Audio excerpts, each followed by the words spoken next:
Hilchos Bechoros Perek Shlishi, the laws of the firstborn, chapter 3. This class is being pre-recorded for Shmini Atzeres, so thank you to those who stayed for the extra while we record this class. Shmini Atzeres, of course, this year is a joyous day, but also a sad day. It's the first yahrzeit of the Simchat Torah massacre from last year, and yet the show must go on. The show did go on, and there's no way that we're going to let that dampen the joy of our Yom Tif. In fact, the holy souls that were taken from us, we know they would want us to come to shul, to rejoice, to dance for them, to be their legs on this earth, which is why tonight in Chabad we're going to be having a very big event, the Hakafot for Hope, and everyone should be there.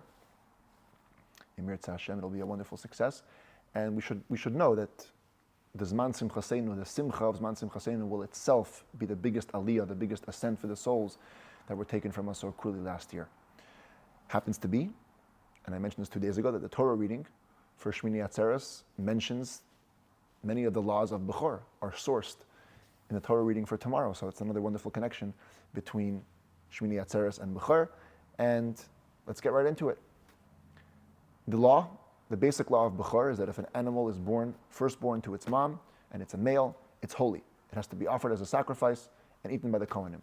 But if it gets a blemish, if it gets a mum and can no longer be offered as a sacrifice, then it goes to the Kohen straight, and it becomes his property, and he can do whatever he wants with it. The thing is that sometimes blemishes aren't so clear, and you have to have a Torah ruling as to whether it's enough of a blemish to take it out of the holy status. And for that, they have what's called a mumche, an expert, people who are trained to examine these blemishes and decide if they were a classifying or a qualifying blemish or not. Talmud talks about certain Torah sages who spent 18 months in the company of a shepherd to learn what exactly are blemishes and what are not. These are real experts who spend time, eyes and ears on the ground, doing the training to know what it takes for a blemish to be a blemish and whatnot. And today we're going to deal with the laws about consulting the sage and what if the sage wasn't consulted, etc. And also at the end of the chapter we're going to be dealing with accessories to the firstborn. What do you do with the firstborn's hide? What do you do with the firstborn's shearings, if it's a sheep and it's got wool? So all that is coming in this chapter. It says that Rambam Halacha Aleph, Ein Sheichat Ines HaBechor. We're not allowed to just slaughter a firstborn animal, even if it has a blemish, Ella al pi mumche, except by the word of an expert. And what type of expert? A type of expert, Shanasam le Hanasi shebe'eretz Yisrael Rishus, who the leading prince of the Jewish people in Israel, gave him permission. The Amar le, and he explicitly told him, Hater becheres b'mumam. You should be the one to permit firstborns that get a blemish. Afilu hayamum gadol v'gadol akral. Even if it was a big blemish and it was so obvious to everybody, lo yatirei ela mumche shenat al rishus. The only person who can permit it is an expert who has received permission from the Nasi. V'chala becheres adam raya chutz mi becherei atzmai. A person who is an expert can examine any firstborn except for his own firstborns. Even the leading expert who got permission from the Nasi is a little biased if it would be his own animal. So he cannot inspect his own firstborn. He would have to bring it to another mumche instead if he got a blemish. Halacha beis, im ein sham mumche. What if there was no expert around? You're in a locale in Israel, you have a blemished bechor, the mumche is not around. V'haya hamum min hamumin agluyin hamuvhakin. And the blemish really was an obvious one. It was so clear that it's a mum. The eye was blinded, the hand was cut off, the foot was broken. So here we have a dispensation, a little exception. You can get 3 people who were on the board of the city. They were like, the executive directors of whatever was going on in that city. And they can examine it, and if they agree that it's a clear mum, you can slaughter it on their basis. So too, if you have a firstborn that left Israel, went to the diaspora, the nafal by mum muvhak, and outside of Israel it got a blemish that's so clear. Yutar al pishlesha b'nei haknesses, it can be permitted based on the decision of 3 people that are members of the city board.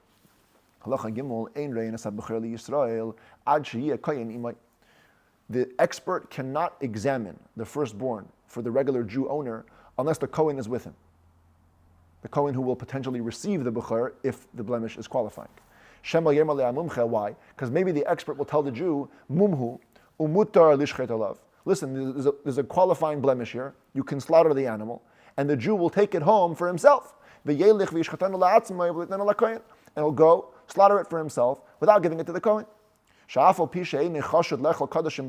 even though a regular Jew may not be suspect to eat holy sacrifices outside the temple, but once he gets the green light that it has a blemish, maybe he is suspect to steal gifts that belong to the Kohen. And therefore, you have to have a Kohen with the Jew when it's being inspected by the sage. Therefore, if the Jew himself was a Torah sage, and he was known that he is precise with himself, he would be very exacting with himself. The expert can examine his bechor even without the Kohen. Additionally, if the blemish was so obvious to everybody, the hand or foot was cut off, then since the Jew already displayed honesty and integrity by bringing the animal to the expert in the first place, he didn't have to, right? If he's suspect to steal, let him just steal it. He knows it's a blemish. But he brought it to the sage, and he can be presumed to be a person who is precise and scrupulous with himself. Therefore, we'll inspect his animal even if there's no Kohen with him. A person slaughters the firstborn. There was a blemish on the firstborn, but he didn't take it to the sage. He just figured he'll do it himself, Slaughters the firstborn. And then he goes to the Torah sage to show him the blemish once it's already dead. Even if it's a clear and open blemish, which could not change through the slaughtering. The hand or foot was cut off. The guy didn't do anything wrong, technically, with the slaughtering.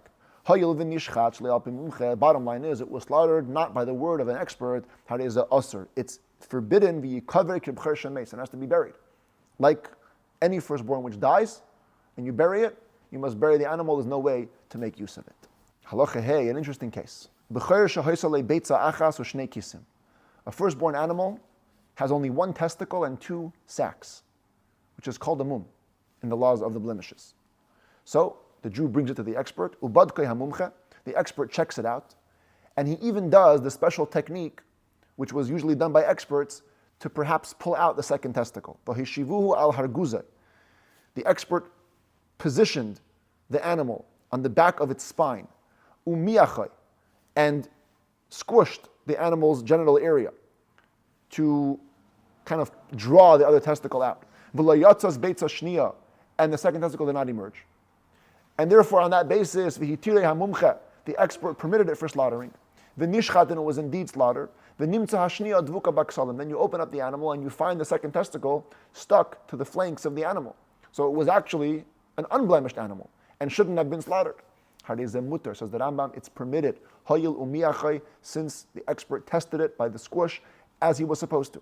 But if it was not squished, even though it was slaughtered by the basis of the expert's ruling, the cover has to be buried because it's a mistaken ruling.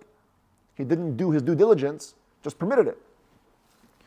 We're going to take the consequences there, and you can't enjoy it. A person is not an expert.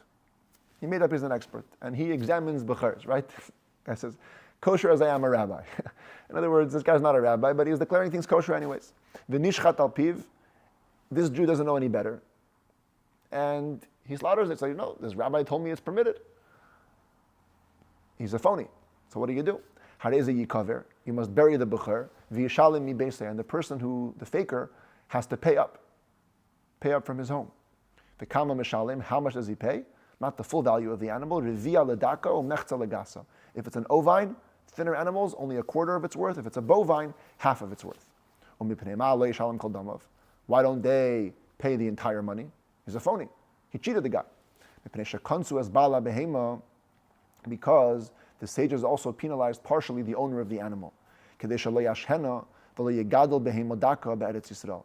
he shouldn't delay it and keep it in his possession for longer, thereby raising ovines in Israel. There's a whole story that brought about this decree from the sages that you shouldn't really raise ovines in Israel, and so because he did, he gets less of compensation back even from the faker. A person who takes payment for examining firstborns, not a valid expert. You cannot slaughter on the basis of his word, unless it's a very specific type of expert. Unless he was a major expert. and the sages knew that there's nobody like him. And therefore, they gave him a fixed price for his services. And the sages fixed him a price for his services, for checking and examining the Bechoros, whether or not there's a blemish or not. Whatever the result may be, you got to pay him. And also, the condition was that he cannot take payment for a specific animal more than once. Even if it gets different blemishes, and he inspects it again and again, it's one payment per animal. He must examine it always, as long as they keep bringing it back, so it shouldn't come to suspicion. And therefore, that's the one case where we allow payment. But generally speaking, no payments, because then your money is at stake, you got skin in the game, and then you may not deliver the proper ruling. So we just say, you know what, keep away from that. Experts cannot charge for their services. Halacha ches, hechashud ala b'cheres. A person is suspect about firstborns, l'machram l'shem chulin. There's a little bit of a rumor going around with this guy. Yeah, you see here, you knock on his door, he says, "Oh, I'm sorry, I only sell chulin. I only sell regular animals." You look in his backyard, it's full of bechoros, full of firstborns. And now he becomes suspect to sell firstborns under the guise of being chulin. Ein leikchen mimenu afilu b'sar tzvayim. We cannot buy anything from him, even if he says it's deer meat. Deer don't have the laws of firstborn at all. It's only kosher behemoths, kosher domesticated animals. You can't buy anything from him because it looks like it resembles calf meat, and he might have done some kind of wrong stuff with that meat. We cannot buy any unprocessed hide from him. Even if it's from a female, again, to which laws of Bechor don't apply. Once you're suspect, maybe you're a suspect here also. Maybe you'll cut out the genitalia area of the male, and you'll say it was the hide of a female. You cannot buy any wool from him, even if it's bleached. Certainly if it's not, because again, it might come from a Bechor. But you could take from him, you could buy from him spun thread, felt, and processed hide. Because he wouldn't go through the bother of taking an actual unblemished firstborn and tanning the hides. He's afraid to keep it by him for that long. Maybe the judges will hear about it in the meantime, and they'll penalize him according to his wicked acts. A person slaughters a bechor, then he sells it. And then it turns out that he never even showed it to an expert. People may have now eaten holy meat. Whatever they ate is eaten. He must compensate them in full reimbursement. And whatever wasn't eaten yet also has to be buried and must be reimbursed. The truth is, the same law applies to somebody who sells and feeds Jews non-kosher meat. As we always mention the case of Doheny meats in 2013. It was discovered here for years he was selling non-kosher meat. When a Jew is discovered selling non-kosher meat, Hilchos will be explained in the laws of transactions in the Rambam's 12th book. Same thing applies. Full reimbursement is required. You have a firstborn, it was slaughtered, and it's found to have a internal wound, a mortal wound. If it was unblemished on the outside and it was only discovered to be a treifa after it was skinned, so the hide has to be burnt.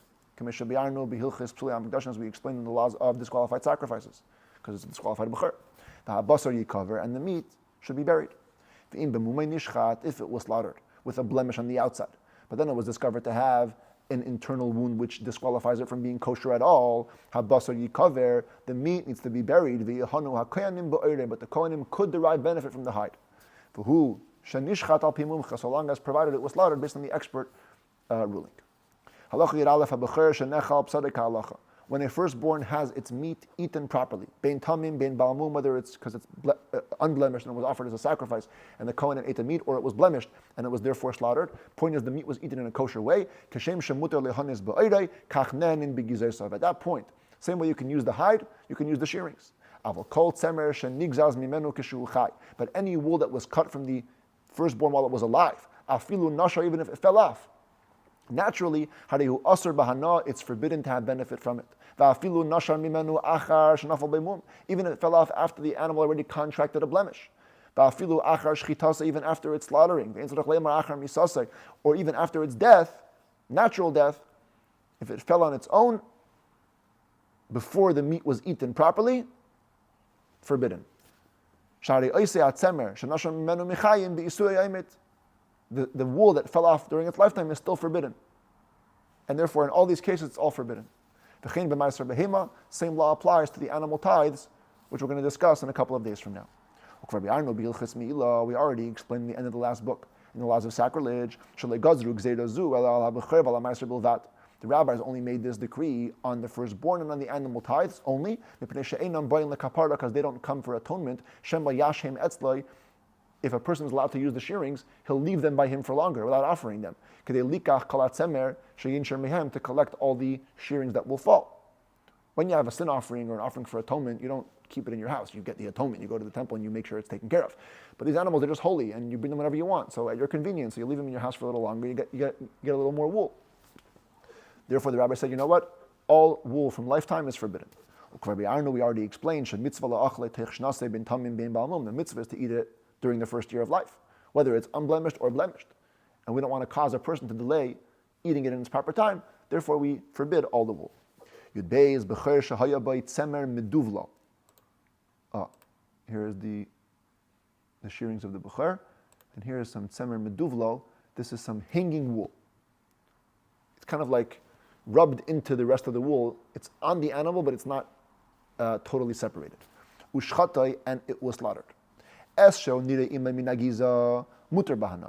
that point, whatever of this mixed in wool can be seen together with the shearings. In other words, if after the slaughtering you're going to shear the rest of the wool, and the wool that was kind of mixed into the animal's body looks the same as that, mutar bahana, that's permitted to have benefit from, because it probably also came later. But if it doesn't look the same, doesn't resemble the wool that was sheared later, classically this would be wool that is overturned. Its roots are turned to where its head normally should be. Also, that's forbidden, because we consider it, although it didn't depart from the animal's body completely, we do consider it as if it fell off while the animal was still alive, therefore putting it into the state of being forbidden for use. Halacha Yud Gimel, Gizas Bechor, shearings of the firstborn, afilu balmum, even if it was from a blemished Bechor, shenis arva begizei chulin, and it was mixed into other shearings, mundane shearings, unholy shearings. Afilu achas bekamo alafim akril asurim, even if it's one in multiple thousands, it's all forbidden, because it all has that holy forbidden status. Harihu davar chashuv u'mekadosh b'choshu. It's an important entity. Many times in halacha, things are batal, they're nullified in 60 or in 100 or in 1,000, but some things are important entities and can never become batal, like this. Same thing if you take a sit length that's between these two fingers, this length of thread, and you weave it into a cloth, but this thread came from a firstborn, yidalek, the whole cloth must be burnt. Mitzamer hamukdashin, if it's from wool of other holy sacrifices, mekadesh bekolshu, even if it's not that length of a sit, even the smallest amount is holy, cannot be used for mundane purposes. You weave it into a piece of clothing, the whole thing has to be burnt.